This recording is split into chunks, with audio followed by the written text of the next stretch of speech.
الحمد لله رب العالمين والصلاة والسلام على سيدنا ومولانا محمد بن عبد الله الأمين وعلى آله وأصحابه أجمعين أما بعد. وبه قال حدثنا علي بن حجر قال أنبأنا إسماعيل بن إبراهيم عن حميد عن أنس بن مالك قال كان شعر رسول الله صلى الله عليه وسلم إلى نصف أذنيه. معزز و مکرم ناظرین اکرام، اس باب میں رحمت دو عالم صلی اللہ علیہ وآلہ وسلم کے سر مبارک کے بالوں کا بیان ہے۔ پچھلے باب میں بھی ہم نے حضور کے بالوں کے سلسلے میں 3 صفتیں پڑھی ہیں۔ کان کے لو تک جو بال ہوتے ہیں اسے وفرا کہا جاتا ہے، اور جو گردن تک بال آ جاتے ہیں اسے لما کہا جاتا ہے، اور جو گردن سے نیچے یعنی شانوں تک لٹک جاتے ہیں اسے جمہ کہا جاتا ہے۔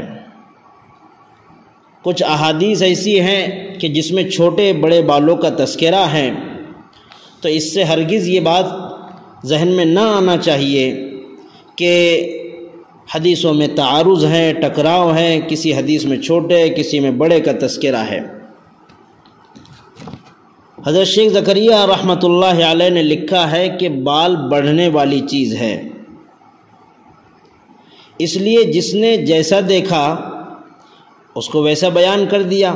ایک زمانے میں اگر کان کی لو تک تھے تو دوسرے زمانے میں اس سے زائد ہو گئے۔ تو بہرحال جس نے جیسا دیکھا اس کو بیان فرما دیا۔ امام ترمذی رحمۃ اللہ علیہ نے اس باب کے اندر 8 حدیثیں ذکر کی ہیں جو رسول اللہ صلی اللہ علیہ وآلہ وسلم کے بالوں سے متعلق ہے۔ تو سب سے پہلی روایت حضرت انس فرماتے ہیں کہ حضور کے بال جو ہیں نصف کانوں تک تھے۔ تو اس میں بھی حضرت انس نے جس وقت جس حال میں دیکھا اس کو بیان فرما دیا۔ اگلی روایت ہے حضرت عائشہ رضی اللہ تعالی عنہا فرماتی ہے کنت اغتسل انا ورسول اللہ صلی اللہ علیہ وسلم من اناء واحد، کہ میں اور رسول اللہ صلی اللہ علیہ وسلم ایک برتن سے غسل فرمایا کرتے تھے۔ آگے حضرت عائشہ فرماتی ہیں رضی اللہ تعالی عنہا وَكَانَ لَهُ شَعْرٌ فَوْقَ الْجُمَّةِ دُونَ الْوَفْرَةِ، کہ آپ کے بال جمہ سے کچھ اوپر اور وفرا سے کچھ نیچے ہوا کرتے تھے، یعنی متوسط درجے کے بال آپ رکھا کرتے تھے۔ تو بالوں کے سلسلے میں حضرت عائشہ نے بیان فرمایا کہ میرے محبوب حضرت محمد الرسول اللہ صلی اللہ علیہ وسلم کے بال متوسط ہوا کرتے تھے۔ بالوں کے تذکرے کے ساتھ ساتھ ایک مسئلہ یہاں پر جو بیان کیا ہے اس حدیث کے اندر کہ میں اور رسول اللہ صلی اللہ علیہ وسلم ایک ہی برتن سے غسل فرمایا کرتے تھے۔ تو اس حدیث سے یہ معلوم نہیں ہوتا، یعنی یہ سمجھنا بھی نہیں چاہیے کہ ہر 2 حضرات یعنی میاں بیوی آپس میں برہنہ ہو کر غسل کر سکتے ہیں، اس لیے کہ حضرت عائشہ رضی اللہ تعالی عنہا خود فرماتی ہے میں نے حضور اقدس صلی اللہ علیہ وسلم کا محل سطر اور حضور نے میرا محل سطر اور محل شرم کبھی نہیں دیکھا۔ اب پھر جو ہے من انائن واحدن، اس کی کئی صورتیں ہیں کہ آپ نے ایک برتن سے غسل فرمایا، اس کی کئی صورتیں ہیں۔ ایسی صورتیں ہیں کہ جس میں ممکن ہے کہ غسل بھی ہو جائے اور دوسرے کے سامنے برہنہ نہ ہونا پڑے۔ اس حدیث سے عورت اور مرد کا ایک برتن سے اکٹھا نہانا ثابت ہوتا ہے۔ امام نووی کے قول کے موافق اس صورت کے جواز پر اجماع ہے۔ دوسری صورت یہ ہے کہ مرد پہلے غسل کریں اور اس کے بچے ہوئے پانی سے عورت غسل کرے، یہ بھی بالاتفاق سب کے نزدیک جائز ہے۔ اور ایک تیسری صورت اس کے برعکس ہے کہ عورت پہلے غسل کرے، مرد اس کے بچے ہوئے پانی سے غسل کریں۔ یہ صورت جو ہے احناف کے نزدیک، شوافیہ کے نزدیک اور موالک کے یہاں جائز ہے، حنابلہ اس کو جائز نہیں بتلاتے۔ تو بہرحال ایک اور صورت یہ ہے کہ ایک ہی برتن ہوا کرتا، اسی سے رسول اللہ بھی غسل فرماتے ہیں اور اس کے بعد اسی برتن سے میں بھی غسل فرماتی۔ بہرحال اس حدیث کو یہاں ذکر کرنے کا مقصود یہ ہے کہ آپ کے بال متوسط تھے۔ اگلی روایت ہے حضرت براء ابن عازب رضی اللہ تعالیٰ عنہ فرماتے ہیں کان رسول اللہ صلی اللہ علیہ وسلم مربوعا بعیدا یا بعیدا ما بین المنکبین وکانت جمته تضرب شحمت اذنی۔ حضرت براء فرماتے ہیں کہ آپ متوسط القامہ تھے، یعنی درمیانے تھے، اور آپ کے دونوں شانوں مبارک کے درمیان تھوڑا سا فاصلہ تھا، بعید ما بین المنکبین۔ آگے فرماتے ہیں وَكَانَتْ جُمَّتُهُ تَضْرِبُ شَحْمَةَ اُذْنَيْ، کہ آپ کے بال کانوں کی لو تک ہوتے تھے۔ اس سے پہلے بھی اس طرح کی حدیث جو ہے ذکر کی گئی ہے، یہاں پر اس کو مختصراً بیان کیا جس میں بالوں کا تذکرہ ہے۔ اب یہاں پر غور کرنے کی بات ہے کہ جمہ ان بالوں کو کہتے ہیں کہ جو گردن تک جو شانوں تک آ رہے ہو، مونڈے تک آ رہے ہو، اور یہاں پر حضرت براء ابن عازب نے جو روایت کی ہے کہ تضرب شحمت اذنیہ، تضرب اے تصل، کہ وہاں تک یعنی کانوں کی لو تک پہنچ رہے تھے، اور جمہ تو ان بالوں کو کہا جاتا ہے جو ہے شانوں تک ہوتے ہیں۔ تو بات یہاں پر سمجھنے کی یہ ہے کہ اس سے ماقبل میں یہ بات بتلائی گئی تھی کہ جمہ کو جو ہے مجازن یہاں پر جو ہے وفرہ کے معنی میں لے لیا گیا ہے، اور اس پر قرینہ بھی یہاں پر موجود ہے کہ شحمت اذنی، اور دوسری بات یہ ہے کہ عرب میں ایک دوسرے پر بھی یہ چیزیں جمہ اور وفرہ اور لمہ کو ایک دوسرے پر بھی استعمال کیا جاتا ہے، اور جہاں پر قرینہ موجود ہو تو وہاں پر جو قرینہ ہوگا اس کے مطابق جو ہے معنی کو لیے جائیں گے۔ یہاں شحمت اذنی جو قرینہ ہے وہ یہ بتلا رہا ہے کہ یہ بال کی جو صفت تھی، یہ جب بال جو تھے وہ کان کی لو تک تھے جنہیں وفرہ کہا جاتا ہے۔ بہرحال اگلی حدیث جس میں حضرت انس رضی اللہ تعالیٰ عنہ خود فرماتے ہیں کیف کان قلت لانس، حضرت قتادہ کہتے ہیں کہ میں نے حضرت انس رضی اللہ تعالیٰ عنہ سے کہا کہ کیف کان شعر رسول اللہ صلی اللہ علیہ وسلم، حضور کے جو ہے بال مبارک کیسے تھے؟ تو کہا کہ لم یکن بالجعد ولا بالصبت کان یبلغ شعره شحمت اذنی، کہ نہ آپ کے بال بہت زیادہ پیچیدگی لیے ہوئے تھے، نہ بہت زیادہ سیدھے تھے، بلکہ آپ کے بال کانوں کی لو تک پہنچ رہے تھے۔ اگلی روایت ہے، اس میں بھی بالوں کو بتلایا گیا ہے۔ حضرت انس رضی اللہ تعالیٰ نے جس طرح بالوں کی کیفیت کو دیکھا اس طرح بیان کر دیا۔ اگلی حدیث ہے حدثنا محمد بن یحییٰ بن ابی عمر المکی قال حدثنا سفیان بن عیینہ عن ابن ابی نجیح عن مجاہد عن ام ہانی بنت ابی طالب قال قدم رسول اللہ صلی اللہ علیہ وسلم علینا مکہ قدمۃ وله 4 غدائر۔ حضرت ام ہانی رضی اللہ تعالی عنہا فرماتی ہے، اس میں غدائر کا لفظ آیا، غدیرتن کی جمع ہے، بالوں کا جوڑا اور جو ہے بالوں کی لٹک کو کہتے ہیں۔ ام ہانی فرماتی ہے کہ حضور صلی اللہ علیہ وسلم ہجرت کے بعد ایک مرتبہ مکہ مکرمہ تشریف لائے، ہجرت کے بعد ایک مرتبہ مکہ مکرمہ تشریف لائے تو آپ کے بال مبارک 4 حصوں میں تقسیم تھے، 4 حصوں میں بٹے ہوئے تھے۔ مشہور قول کے موافق حضور اکرم صلی اللہ علیہ وآلہ وسلم کی جو مکہ مکرمہ میں تشریف آوری ہوئی ہے 4 مرتبہ ہوئی ہے۔ اول عمرۃ القضاء کے موقع پر، یعنی سن 6 ہجری میں آپ حدیبیہ سے واپس ہو گئے تھے تو اس عمرے کی قضاء کے لیے سن 7 ہجری میں آپ تشریف لائے مکہ مکرمہ۔ پھر اس کے بعد جو ہے فتح مکہ میں سن 8 ہجری میں آپ تشریف لائے۔ پھر اسی سفر میں آپ عمرے کی غرض سے واپس جو ہے میقات پر جا کر واپس جو ہے آپ عمرے کے لیے تشریف لائے۔ پھر سن 10 ہجری میں حجۃ الوداع کے موقع پر آپ جو ہے یہاں پر مکہ مکرمہ تشریف لائے۔ تو ام ہانی نے جو بیان فرمایا ہے کہ قدیم رسول اللہ صلی اللہ علیہ وسلم علینا، کہ رسول اللہ ہمارے پاس تشریف لائے مکہ مکرمہ میں، تو وہ کون سا وقت تھا، آپ کس وقت تشریف لائے تھے؟ تو کہتے ہیں کہ یہ فتح مکہ کا موقع تھا۔ فتح مکہ کے وقت آپ جو ہیں حضرت ام ہانی کے یہاں تشریف لائے تھے۔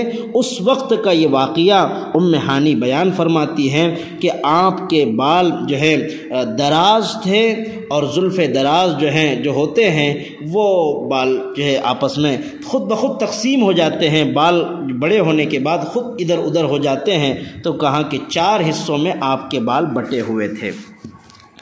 اگلی روایت ہے حضرت سوید بن نصر، وہ روایت کرتے ہیں، امام ترمذی ان سے بیان کرتے ہیں، اور پھر جو ہے سوید بن نصر عبداللہ بن مبارک سے، اور وہ معمر سے، اور معمر جو ہے ثابت بنانی سے، اور ثابت بنانی حضرت انس رضی اللہ تعالیٰ عنہ سے کہ ان شعر رسول اللہ صلی اللہ علیہ وسلم کان الی انصاف اذنی، کہ حضور اکرم صلی اللہ علیہ وآلہ وسلم کے بال نصف کانوں تک تھے۔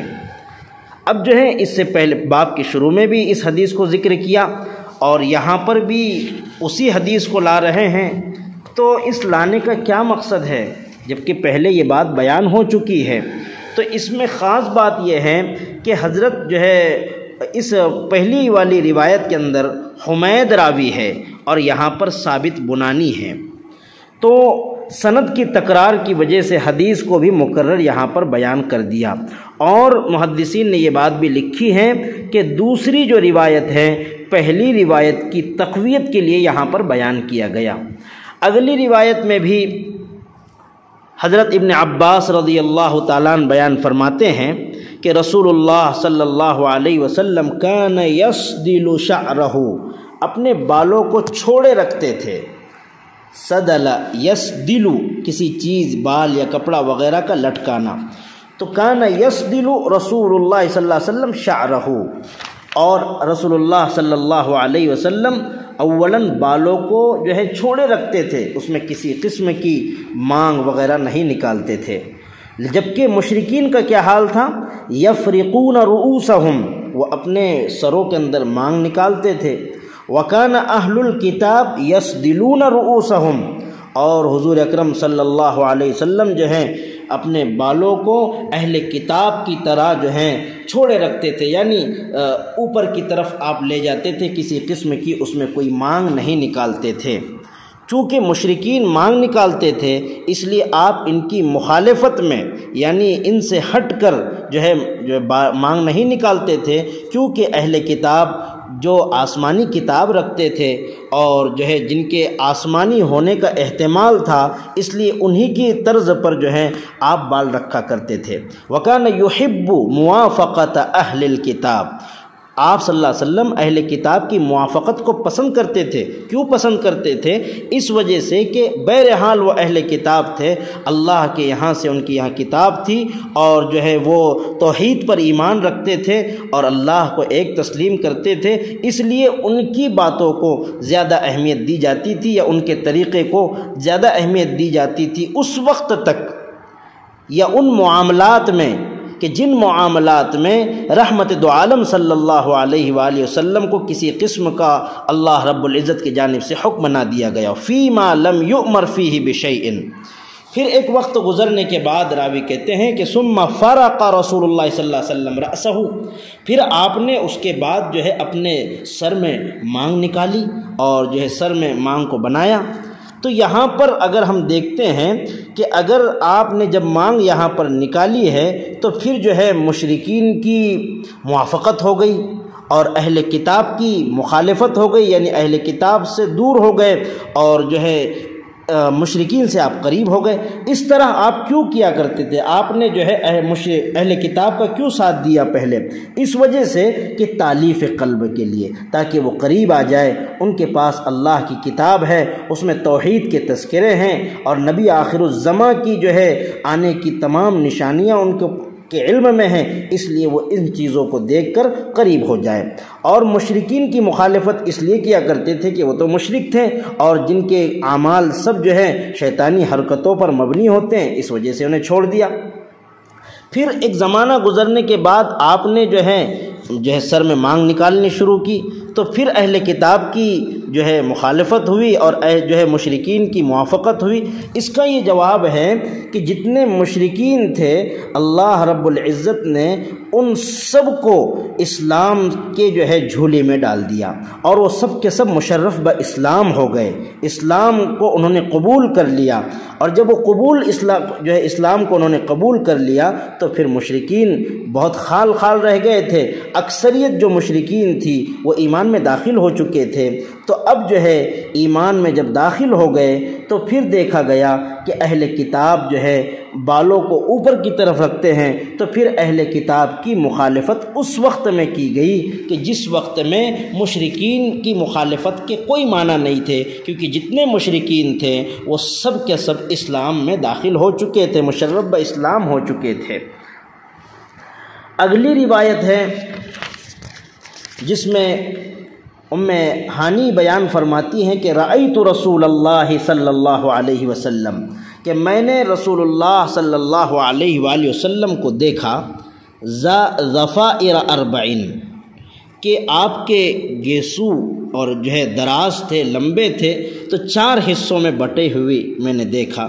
تو اس سے پہلے بھی یہ روایت آئی، اسی کو وہاں پر بھی اس کا مطلب بیان کر دیا گیا کہ آپ کے بال دراز ہونے کی وجہ سے پھیل جاتے تھے، کوئی جو ہے مصنوعی نہیں تھے، اس طرح نہیں تھے کہ عورتوں کی طرح چوٹیاں ڈالی ہوئی تھی اور 4 حصوں میں تقسیم تھے، بلکہ بال کھلے ہوئے تھے، اپنی حالت پہ تھے، اور جب بال بڑے ہو جاتے ہیں تو خود بخود ادھر ادھر وہ گرنے لگتے ہیں۔ تو بس اسی طرح کی کیفیت کو حضرت ہانی رضی اللہ تعالی عنہا بیان فرما رہی ہے۔ تو اس سے بالوں کے سلسلے میں کئی سبق ہمیں ملتے ہیں۔ آج کے دور میں ہم کس طرح بال رکھ رہے ہیں، ہمارے بال کس طرح ہو جانا چاہیے، رحمت دو عالم صلی اللہ علیہ وآلہ وسلم کی سنت سمجھ کر ہم بال رکھیں، بال بڑھا بھی رہیں، ہم صرف نیت بدل لیں۔ ہمارے بہت سارے نوجوان بالوں کو بڑھا رہے ہیں، رکھ رہے ہیں، وہ صرف جو ہے فلم انڈسٹریز کی دنیا کو دیکھ کر، ان کے جو ہے جو فلم اداکار ہوتے ہیں ان کی چیزوں کو دیکھ کر، ان کے ہیئر اسٹائل کو دیکھ کر وہ بال رکھ رہے ہیں۔ ہماری ان سے درخواست ہے کہ جب آپ نے سن لیا ہے کہ حضور اکرم صلی اللہ علیہ وسلم کس طرح بال رکھتے تھے، اس دائرے میں رہتے ہوئے اپنے بالوں کو رکھیں اور سنت سمجھ کر رکھیں۔ ایسا نہ ہو کہ کہیں سے چھوٹے بال کیے جا رہے ہوں، کہیں بڑے بال کیے جا رہے ہوں۔ آج کل تو نئی نئی ڈیزائن کی کٹنگ مارکیٹ میں آ چکی ہے اور لوگ اسے فخر کی چیز سمجھ رہے ہیں۔ خدا کی قسم یہ فخر کی چیز نہیں ہے، فخر کی چیز سنت نبوی ہے، اس کو اپنایا جائے، اس کے مطابق عمل کیا جائے۔ تو یہ تمام کے تمام احادیث رحمت دو عالم صلی اللہ علیہ وسلم کے بالوں کے سلسلے میں تھی۔